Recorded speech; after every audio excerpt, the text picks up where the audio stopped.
नमस्कार। मैं श्रीमती प्रेम परिहार, सहायक आचार्य, राजकीय बांगड़ महाविद्यालय डीडवाना, और हम पढ़ रहे हैं रेशो एनालिसिस, जो बीकॉम पार्ट सेकंड के पेपर फर्स्ट में पढ़ाया जाता है। इसके अंतर्गत आज हम पढ़ेंगे लिवरेज और कैपिटल स्ट्रक्चर रेशोज़ के बारे में जानकारी, यानी उत्तोलक या पूंजी संरचना अनुपात क्या होता है, कैसे इसकी गणना की जाती है, इसके बारे में हम जानकारी लेंगे। उत्तोलक या पूंजी संरचना अनुपात एक संस्था की दीर्घकालीन शोधन क्षमता या वित्तीय स्थिति जांचने के लिए इसकी हम गणना करते हैं। इसलिए इन्हें दीर्घकालीन शोधन क्षमता अनुपात भी कहा जाता है। पूंजी संरचना या उत्तोलक अनुपातों को उन वित्तीय अनुपातों के रूप में परिभाषित किया जा सकता है जो एक संस्था की दीर्घकालीन शोधन क्षमता पर प्रकाश डालते हैं। ऋण की अवधि में ब्याज का समय पर भुगतान, परिपक्वता पर मूलधन की वापसी या देय तिथियों से पूर्व निर्धारित किश्तों में लेनदारों को भुगतान की योग्यता के बारे में जानकारी हमें इन्हीं अनुपातों के माध्यम से मिलती है। संस्था में भुगतान दो प्रकार के होते हैं। प्रथम वे पूंजी संरचना अनुपात, जो कि ऋण कोषों एवं स्वामी कोषों के बीच संबंध को स्थापित करते हैं, और दूसरे वे पूंजी संरचना अनुपात, व्याप्ति अनुपात, जिसे हम कवरेज रेशो भी कहते हैं, जो कि संस्था की नियमित रूप से ब्याज एवं लाभांश भुगतान की क्षमता के बारे में जानकारी देते हैं। इसीलिए हम उत्तोलक या पूंजी संरचना अनुपातों को ऋण प्रबंध अनुपात के नाम से भी जानते हैं।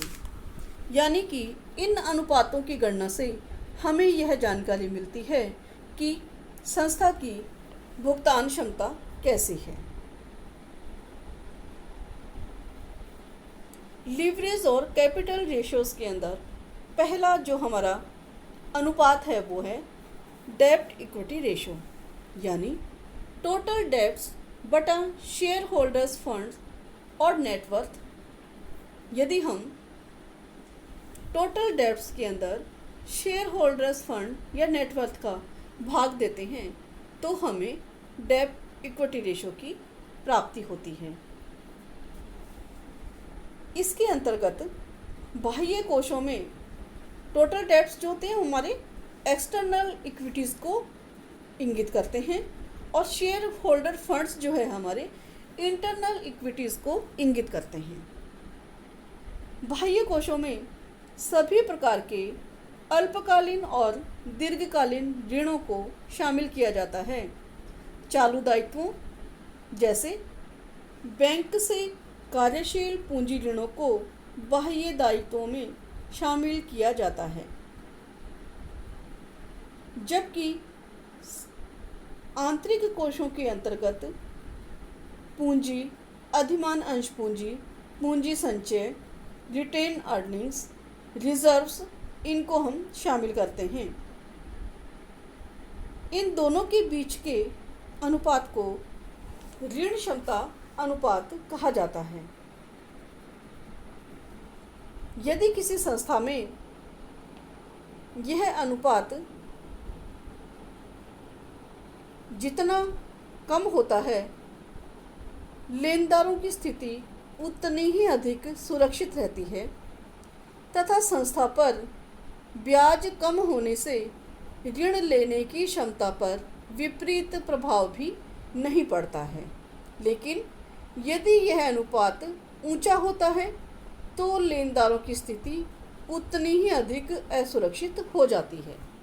अगला हमारा अनुपात है स्वामित्व अनुपात या प्रोप्राइटरी रेशो। प्रोप्राइटरीज फंड को अगर हम टोटल एसेट्स से भाग दे देते हैं तो हमें इस अनुपात की जानकारी हो जाती है।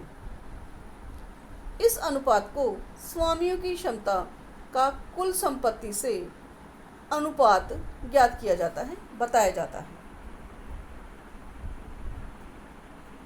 यह अनुपात यह बताता है कि कुल संपत्तियों का अर्थ प्रबंधन स्वामियों ने किस सीमा तक किया है।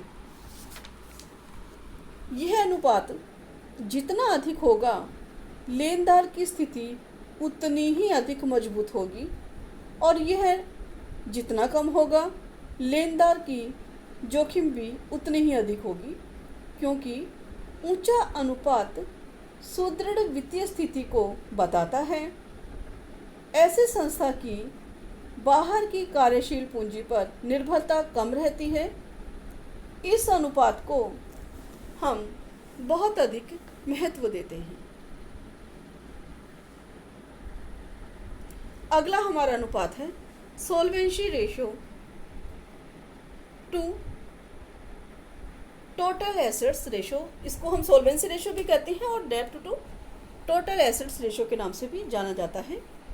टोटल लाइबिलिटीज़ को अगर हम टोटल एसेट्स से भाग दे देते हैं तो सोल्वेंसी रेशो की हमें गणना हो जाती है। यह अनुपात व्यवसाय की दीर्घकालीन शोधन क्षमता का माप कराता है। यह कुल संपत्तियों तथा कुल बाह्य दायित्वों के बीच में संबंध को स्थापित करता है।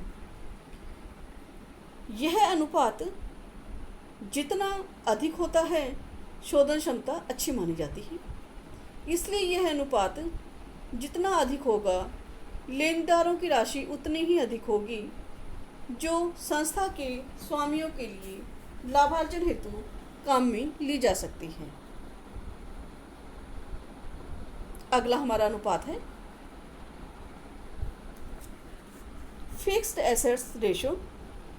इसे स्थायी संपत्ति का प्रयुक्त पूंजी या दीर्घकालीन कोषों से अनुपात भी कहते हैं। फिक्स्ड एसेट्स से हम डेप्रिसिएशन कम करके लेते हैं उसको, और फिक्स्ड एसेट्स लेस डेप्रिसिएशन को लॉन्ग टर्म फंड्स या कैपिटल एम्प्लॉयड से भाग दे देते हैं, तो हमें इसकी गणना हो जाती है। यह अनुपात हमें बताता है कि यदि यह 1 से कम है तो इसका मतलब है कि दीर्घकालीन कोषों का प्रयोग चालू संपत्तियों की पूर्ति के लिए किया गया है, और यदि 1 से अधिक है तो इसका मतलब है स्थायी संपत्तियों के कुछ भाग का क्रय अल्पकालीन साधनों से किया गया है, जो शोधन क्षमता की दृष्टि से उचित नहीं माना जाता है। इसलिए स्थायी संपत्ति अनुपात 1 से कुछ कम ही होना चाहिए, ताकि दीर्घकालीन पूंजी का कुछ भाग कार्यशील पूंजी के लिए उपलब्ध हो सके। यह ध्यान रखना है कि हमें एसेट्स रेशो जो हम ज्ञात कर रहे हैं वह 1 से कुछ कम होना चाहिए, ताकि हमारी शोधन क्षमता सही बनी रहे, कार्यशील पूंजी भी हमें समय पर उपलब्ध होती रहे।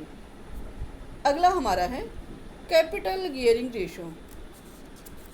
कैपिटल गियरिंग रेशो और दंतीकरण के बारे में हमारा एक टॉपिक इसमें अलग से भी है, लेकिन अनुपात हम कैसे ज्ञात करते हैं उसके बारे में पढ़ लेते हैं। पूंजी दंतीकरण अनुपात एक कंपनी की पूंजी संरचना का विश्लेषण करने के लिए प्रयोग में किया जाता है। यह अनुपात किसी व्यावसायिक संस्था की पूंजी संरचना में अस्थिर लागत तथा स्थिर लागत वाली पूंजी के बीच संबंध को स्थापित करता है, यानी कि इक्विटी शेयर कैपिटल बटा फिक्स्ड कॉस्ट बेयरिंग कैपिटल्स को, दोनों के बीच के अनुपात को, संबंध को बताने के लिए कैपिटल गियरिंग रेशो की गणना की जाती है। यह अनुपात व्यवसाय में विनियोजित पूंजी में अस्थिर लागतों वाली पूंजी या क्षमता अंश पूंजी तथा स्थिर लागत वाली पूंजी को बताती है। यह अनुपात जितना अधिक होगा, समता अंश पूंजी स्थिर लागत वाली पूंजी की तुलना में उतनी ही अधिक होगी। व्यवसाय के लाभों पर स्थिर वित्तीय व्ययों का भार उतना ही कम होगा, और इस स्थिति को निम्न दंतीकरण के रूप में जाना जाता है। इसके विपरीत यदि यह अनुपात कम होता है, अर्थात समता अंश पूंजी स्थिर लागत वाली पूंजी की तुलना में जितनी कम होगी, व्यवसाय पर स्थिर वित्तीय व्ययों का भार अधिक होगा, किंतु समता अंशधारियों को समता पर व्यापार का लाभ भी प्राप्त होगा। इसे हम उच्च दंतीकरण अनुपात के नाम से या उच्च दंतीकरण से भी जाना जाता है। अगला हमारा जो है डेब्ट सर्विस रेशो और इंटरेस्ट कवरेज रेशो। इस अनुपात में एक संस्था की ऋण सेवा क्षमता का माप होता है, जहां दीर्घकालीन ऋणों पर ब्याज का भुगतान करना होता है। इसकी गणना परिचालन लाभों अथवा ब्याज एवं कर से पूर्व शुद्ध लाभों में ब्याज की राशि का भाग दे करके इसकी गणना की जाती है, यानी net profit before interest and tax divided by fixed interest charges. यदि हम ऐसा करते हैं, इस सूत्र को लगाते हैं, तो हमें डेब्ट सर्विस रेशो की प्राप्ति होती है।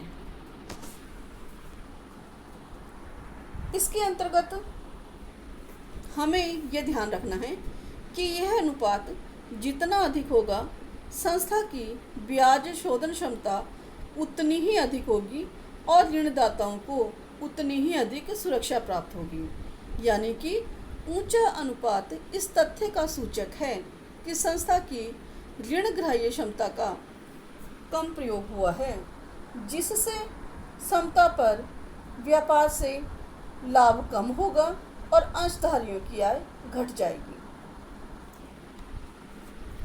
अगला हमारा अनुपात है वो है डिविडेंड कवरेज रेशो।